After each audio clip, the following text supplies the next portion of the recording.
y nos van a decir, como cuando estaban estudiando, ¿verdad? A un lado van a poner las cosas negativas que Cristo les dijo, van a hablar de lo negativo que había en esa iglesia que Cristo les dijo y de lo positivo también. Y también van a hablar cómo se identifica a Jesucristo a cada una de esas iglesias. Van a leer, tienen 1 minuto para hacerlo y meditar sobre eso.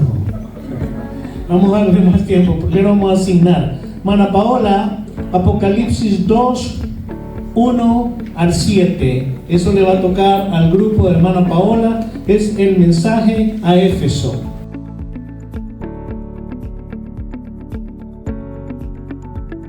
¿Quién quiere ser el siguiente en seleccionar?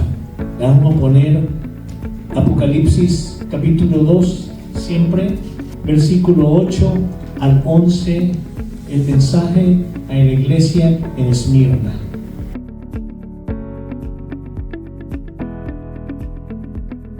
¿Quién quiere seleccionar después? ¿Cómo se llama, hermana? Hermana Alex. Le vamos a poner Apocalipsis capítulo 3, versículos 7 al 13, el mensaje a Filadelfia.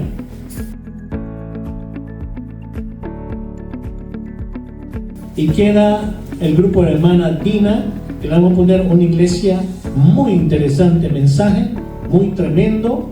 Apocalipsis capítulo 2, versículo 18 al 29, el mensaje a Tiatira.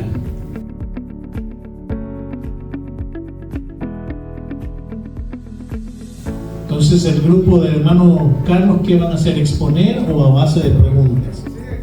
Exponer, ok, bueno. No temas en nada lo que vas a padecer.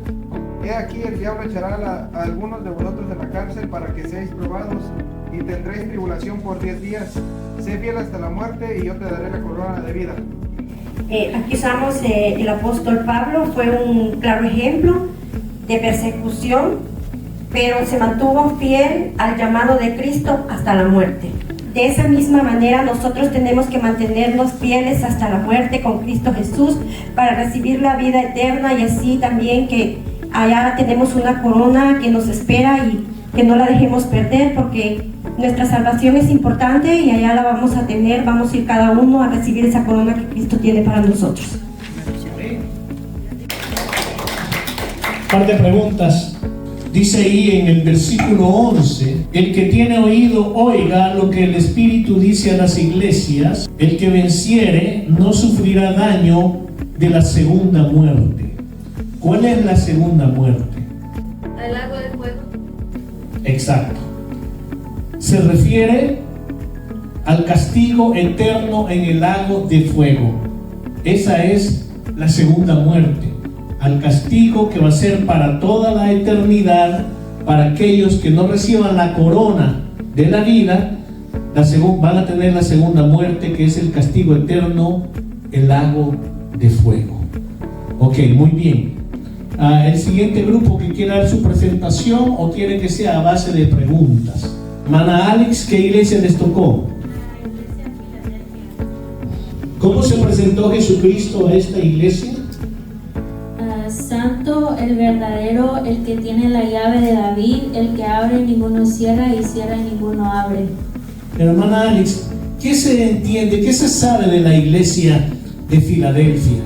Lo que se sabe es que Cristo reconocía y sabía las obras que ellos estaban haciendo, pero tenían poca fuerza, y también que ellos eran fieles a la palabra de Dios y se mantenían fieles y también la guardaban. ¿De qué manera se habían mantenido fieles? Resistiendo la tentación de la oposición que encontramos en el mundo, y no solo en el mundo, sino también en otras iglesias. Ellos se habían mantenido fieles, y cuando la hora de la prueba llegara, Jesucristo iba a ayudarles, Jesucristo iba a hacer por ellos. Entonces, una iglesia que se mantiene fiel a Jesucristo, Jesucristo siempre mira por esa iglesia. Jesucristo pelea por esa iglesia, Jesucristo intercede por esa iglesia. Note que ahora no estoy hablando de cristianos individualmente, ahora estoy hablando de iglesias como iglesia. ¿Por qué es tan importante, hermana Alex, que una iglesia, la congregación de una iglesia, no tome la actitud de decir, bueno, con que yo sea santo, a mí no me importa cómo los demás se comportan, ni cómo los demás viven su vida en mi iglesia. Ver, oír y callar. Yo no me meto en lo que no me importa, para eso está el pastor. ¿Por qué es tan errado eso? ¿Qué es lo que un cristiano dentro de una congregación debe de ser por su iglesia? Si hay pecado dentro de la congregación, debe de denunciarse ese pecado. No con odio, no con rencor, no con rencilla, no con deseos de venganza, sino con amor y misericordia. Pero el pecado debe de exponerse, el pecado debe de denunciarse, porque la iglesia da testimonio como iglesia. Si hay personas dentro de la congregación que se están comportando de esa manera, afuera la gente dice, en esa iglesia son hipócritas y viven en pecado. Además, hay otro aspecto bien importante, donde Jesucristo aquí, note que es una iglesia bastante favorecida, por lo que Jesucristo habla de esa iglesia, pero Jesucristo le hace una advertencia como iglesia, no ya solamente como cristianos individuales, sino a la iglesia completa le hace una advertencia. ¿Cuál es la advertencia que Jesucristo le hace? Dice que retengan lo que tienes para que ninguno tome tu corona. Exacto. Para que ninguno tome tu corona. ¿A quién le está diciendo eso? A la iglesia. Que ninguno tome tu corona. ¿Será que a lo mejor habrán iglesias que completamente se van a quedar? Podría ser. Porque la enseñanza del pastor y los líderes se acomodan. Si esa enseñanza es falsa, falsos maestros existen y van a haber aún más. Falsos maestros, falsos profetas, falsos predicadores abundan y sobran hoy en día. Y la iglesia se acomoda y se adapta y nadie cuestiona. Y la iglesia y la gente sigue ahí cómodamente. Le gusta aquello. A mí me gusta mi iglesia porque el pastor solo enseña de lo bueno. Y ahí no le anda diciendo nadie, ustedes si están en pecado se van a perder, van a ser condenados, ni nada por el estilo. La gente se adapta, la gente cierra un ojo, la gente no hace nada al respecto, no tratan de esforzarse para que sea una iglesia de santidad. Hay iglesias de esa manera, hermanos. No se confunda usted. Sí, hermano. ¿Será que ahí se puede aplicar el verso que dice de que Él te matará de nosotros, de la sangre de aquel que se pierde? ¿Se puede adaptar más o menos? Sí, en términos, sí, definitivamente. Dice la palabra de Dios que aquel que mira al justo que peca y no hace nada, se queda callado, y el justo muere y ese que era justo, que está en pecado, habla también del que no es justo, pero aquel que lo es y muere en ese pecado, entonces demandará Dios la sangre de la mano de la persona que no dijo ni hizo nada al respecto. Ok, siguiente grupo, la iglesia en Éfeso. ¿Preguntas o exposición? ¿Preguntas? Sí, por favor. Ok, pues como ya está más fácil, ¿verdad? Ya se van puliendo. ¿Cómo se presenta Jesucristo a la iglesia en Éfeso? El que tiene las 7 estrellas a su diestra y el que anda en medio de los 7 candeleros de oro. Dice esto, ok. ¿A dónde se encuentra eso? ¿Dónde lo declaró Jesucristo? 1:20, ¿verdad? Ahí lo leemos todo. Muy bien, ahí lo dijo Cristo. Ahora bien, dice, el que tiene las 7 estrellas en su diestra, el que anda en medio de los 7 candeleros de oro, dice esto. ¿Cuáles son las 7 estrellas? Un ángel asignado a cada iglesia. 7 iglesias, 7 ángeles. Muy bien. ¿Y cuáles son los 7 candeleros? Las 7 iglesias. Las 7 iglesias. Un día mencioné, algunos hermanos me sorprendieron, de que mi entender, lo voy a decir, los pastores en una iglesia no estamos solos. Y no me refiero a tenemos una congregación donde hay líderes, sino que creo firmemente que al igual a las 7 iglesias en Asia, Dios, Jesucristo, ha asignado por lo menos un ángel que esté en cada una de las verdaderas iglesias de Jesucristo. las verdaderas iglesias de Jesucristo, por lo menos un ángel que trabaja, que ayuda. Recuerde lo que dice Efesios con respecto a quienes son los ángeles, espíritus ministradores al servicio de nosotros, para la gloria de Dios. No quiere decir que es un sirviente de nosotros, el servicio de nosotros quiere decir para ayudarnos, para apoyarnos, para dar protección también, para dar dirección también. Es importante que entendamos esto. Yo creo que de esa manera Jesucristo ha asignado por lo menos un ángel a cada una de las iglesias verdaderas de Jesucristo.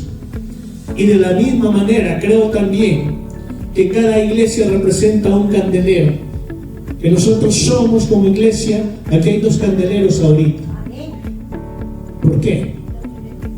Habemos 2 iglesias de Jesucristo juntos. ¿Qué es lo positivo que habla Jesucristo de esa iglesia?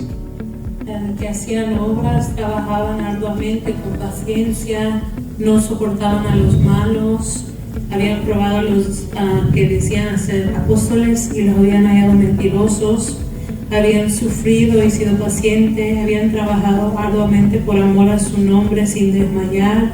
Ok, algo bien importante que ya lo mencioné y lo puedo mencionar aquí una vez más, dice: y que no puedes soportar a los malos.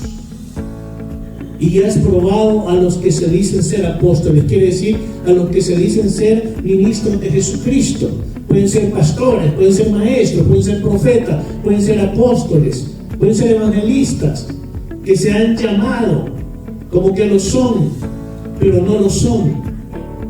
Los pastores, a quienes apelan, y están enseñando un poquito a mi iglesia sobre esto, apelan a las emociones de una congregación en lugar a la convicción del corazón, apelan a las emociones del alma. Y por eso lo van a encontrar continuamente gritando y diciendo cosas y esto, y grandes gritos y todo lo demás, y la gente se exalta y grita aleluya, y esto, y suenan tambores y todo lo demás, porque están apelando a las emociones del alma y no a las convicciones del corazón. Y en medio de eso están diciendo unas cosas tan disparatadas, herejías verdaderas, cosas abominables, y la congregación grita aleluya, alabado sea Dios, porque está en emoción. Pero las iglesias permiten aquello, no lo desenmascaran y se van de esa manera. Los he escuchado desde errores bien básicos, que de repente van hablando cosas que ni por cerca, hasta cosas que son herejías verdaderas y abominables delante de Dios. Y una congregación debe estar preparada, una congregación debe estar lista. Y si usted no lo va a hacer, obvio, por respeto, debe de hablar con sus pastores. Entonces, esto es algo bien importante, hermanos. No tomemos a la ligera cuando leemos lo que Jesucristo dijo a cada una de esas 7 iglesias. Es bien importante. Pero hay algo más importante todavía, hermana Paola, porque Jesucristo les dijo muchas cosas muy bonitas, pero les dijo algo en lo cual la iglesia, si no se arrepentía, toda la iglesia iba a perder algo bien importante. ¿Qué es lo que Jesucristo les dijo que tenían que arrepentirse? Dejaron su primer amor. Es el amor que un cristiano siente cuando recién recibe a Jesucristo.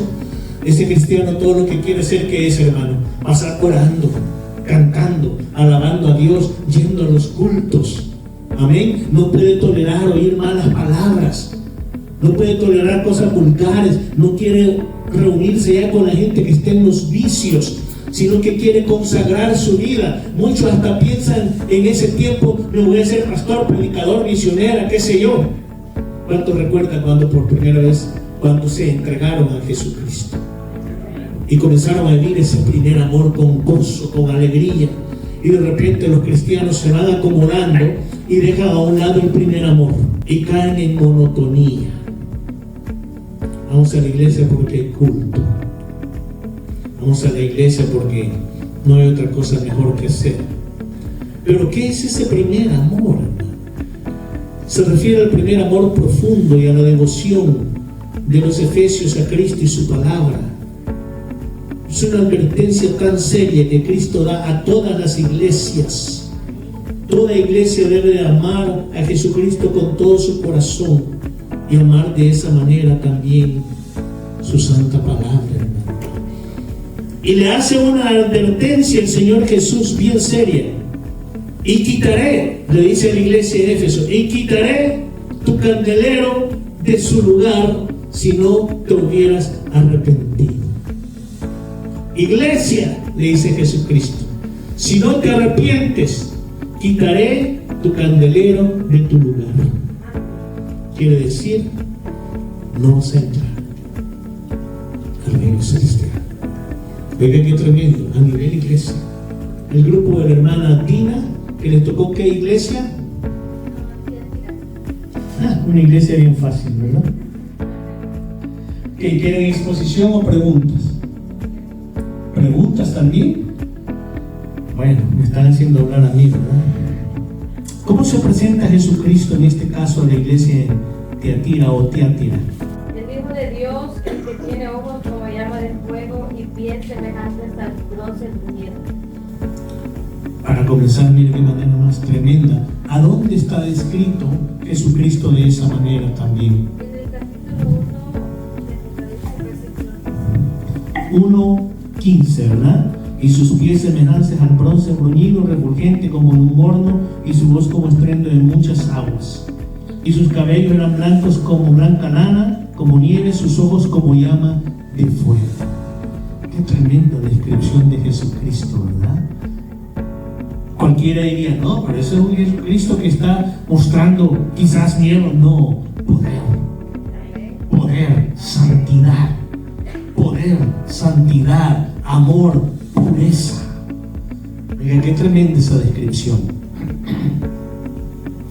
Y entonces dice, yo conozco tus obras y amor y fe y servicio y tu paciencia, que tus obras postreras son más que las primeras. Quiere decir que era una iglesia que en obras iba creciendo.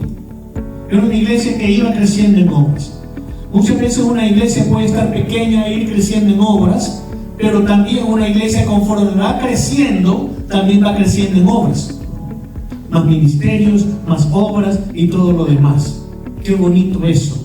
Pero hay advertencias también. ¿Qué le dice Jesucristo a la iglesia? ¿Qué es lo que Jesucristo tiene en contra de esa iglesia? Oiga, que esa iglesia ha ido creciendo en obras. Pero ¿qué tiene Jesucristo en contra de esa iglesia? Sí, en el versículo 20 dice que Él les exhorta que están siguiendo las obras de Jezabel, que se dice, profetiza y seduzca a mis siervos a fornicar y comer cosas sacrificadas a los ídolos. Ok, note algo tan impresionante, hermanos, porque muchas veces podemos confundirnos y decir, nuestra iglesia está siendo bendecida, Dios está con la iglesia, miren cómo ha crecido. Teníamos 20 y ahora tenemos 300. Teníamos 40 y ahora somos 500. Y estamos metidos en todo tipo de ministerios y en todo tipo de obras. Estamos glorificando, sirviendo a Dios. ¡Qué tremendo! Pero todo eso no vale nada para Cristo, porque pueda que en una iglesia, si no se tiene cuidado, se permita que sucedan, que haya enseñanza, que haya parte de doctrina, por causa de tanta confusión en tanta gente, como la doctrina de Jezabel. La doctrina de Jezabel. ¿Qué era la doctrina de Jezabel? Aquí Juan está describiendo a una Jezabel física realmente, una mujer llamada Jezabel que se llamaba profetisa, pero al mismo tiempo está hablando del espíritu de la Jezabel del Antiguo Testamento, aquella que llevó al pueblo de Dios a fornicar, a pecar, a idolatrar, aquella que hacían sacrificios inmorales delante de sus dioses. ¿Qué eran esos sacrificios inmorales? Como los nicolaitas, como en el tiempo de Acab y Jezabel, su esposa. Habían actos inmorales, sexuales, enfrente o delante de los dioses que ellos adoraban. Y la doctrina de ellos decía, y todavía dice dentro de esas iglesias, no importa que en la iglesia haya inmoralidad sexual, no importa que en la iglesia haya adulterio y fornicación, eso no le hace perder la salvación a las personas, porque salvo una vez para siempre salvo. Eso les mencioné anteriormente. Pablo dice que debemos de guardar nuestra salvación con temblor y temor. La palabra de Dios nos dice que si no somos vencedores, nuestros nombres serán borrados del libro de la vida del Cordero. Pero estas doctrinas como nicolaitas, como la doctrina de Jezabel, hablaban de la fornicación espiritual y física, y no había ningún problema. La doctrina de Jezabel era persecución contra los hijos de Dios. Y la persecución contra los hijos de Dios podía darse de diferentes maneras.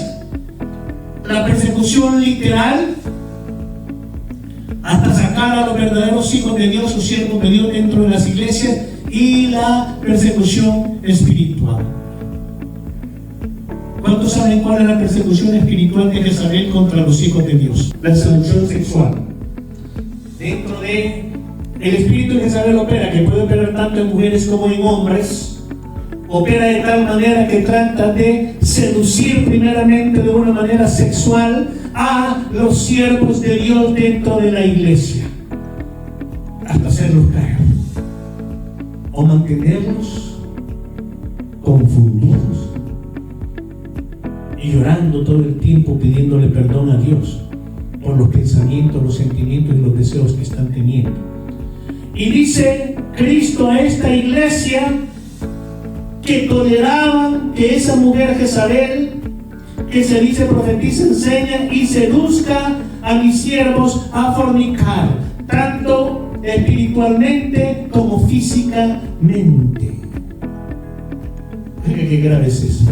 Y podemos tener todo un estudio. Yo recuerdo que una vez dimos todo un seminario de horas y horas sobre Jezabel, el espíritu de Jezabel, la seducción, sobre este mensaje a la iglesia, porque es un mensaje para todas las iglesias, hermanos. Hay hermanos y hay hermanas dentro de las iglesias que operan bajo la dirección del espíritu de Jezabel o jezabélico, como se le conoce, y cierran los ojos. En la congregación cierran los ojos. Y los pastores, por miedo, cierran los ojos también. Qué triste, qué terrible, ¿verdad? Oiga, qué tremendo es el mensaje a las 7 iglesias, hermano. Pero dice la palabra de Dios, dice Cristo, que ¿qué es lo que le ha dado a esa iglesia? ¿Qué es lo que le ha dado a la iglesia? Tiempo para que se arrepientan. ¿Tiempo para que se arrepientan de qué? De su fornicación. De su fornicación. Y va a llegar castigo para esa mujer, como llega en un momento dado contra todos aquellos que operan con ese espíritu jezabélico. Y dice ahí el Señor Jesús también que sabrán que Él es quien escudriña la mente y el corazón, y qué va a ser el pago, qué es lo que les va a dar a cada uno. Según sus obras. Según sus obras. Oye, qué tremendo es esto, ¿verdad? Porque muchas veces decimos nosotros, seamos santos, quedémonos quietos en las sillas de los cultos y todo está tranquilo, pero la palabra de Dios nos enseña que se nos va a dar según sus obras. Y también en otra parte de Apocalipsis dice que seremos juzgados según nuestras obras. Qué tremendo, ¿verdad? ¿Algún comentario final que quieran hacer, hermanos de este grupo que estudiaron este mensaje a esta iglesia? Al que venciere y guardare mis obras hasta el fin, yo le daré autoridad sobre las naciones y las regirá con vara de hierro, y serán quebradas como vaso de alfarero, como yo también la he recibido de mi Padre. Y le daré la estrella de la mañana. Gloria a Dios. Pero hoy quiero dejarlo esto en especial. Estudienlo, el tiempo se nos acabó. Al que venciere y guardare mis obras hasta el fin, yo le daré autoridad sobre las naciones. Lo voy a dejar con esta pregunta: alguna otra ocasión se los pregunto, que me den la respuesta. ¿A qué naciones se refiere? ¿De qué autoridad está hablando Cristo que va a dar a los que vencieren? Autoridad sobre las naciones. ¿Cuáles naciones? Para esto van a tener que estudiar un poco sobre el milenio, el reinado de Jesucristo aquí en la tierra. Yo termino con algo cuando les dije el versículo 5 del capítulo 3. El que venciere será vestido de vestiduras blancas y no borraré su nombre del libro de la vida. Más claro no puede estar, ¿verdad? El que venciere. Pero el que no venza, hablando a los cristianos, porque este mensaje es a las iglesias, es un mensaje a los cristianos. Pero el que no venza, ¿qué va a suceder? Su nombre será borrado del libro de la vida. Me pasé un poco, hermanos, pero quisiéramos seguir más, pero bueno, ustedes estarán diciendo, vámonos ya, pastor. Así que le entrego el tiempo de nuevo a los jóvenes para que cierren el culto. Que Dios los bendiga.